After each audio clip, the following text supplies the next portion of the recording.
It's not a ploy when the Department of Justice treats parents as terrorists, moms and dads who are simply showing up at a school board meeting to advocate for their son or daughter.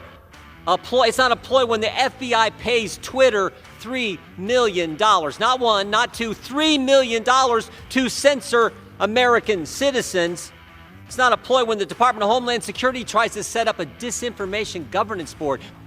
The former Democrat chair of the Intelligence Committee pressured Twitter to censor a journalist. You've got to be kidding me. This is the most important. This is about the First Amendment, something you guys used to care about. And I'd actually hoped we could get bipartisan agreement on protecting the First Amendment, the 5 rights we enjoy as Americans under the First Amendment. Your right to practice your faith, your right to assemble, right to petition the government, freedom of press, freedom of speech. Every single one's been attacked in the last 2 years. Government was telling people they couldn't go to church just a few years ago. Your right to assemble, your right to petition the government. The Democrats kept the Capitol closed. You couldn't, as a citizen, couldn't come to your Capitol that you pay for to address your member of Congress, to redress your grievances because Nancy Pelosi wouldn't let you in.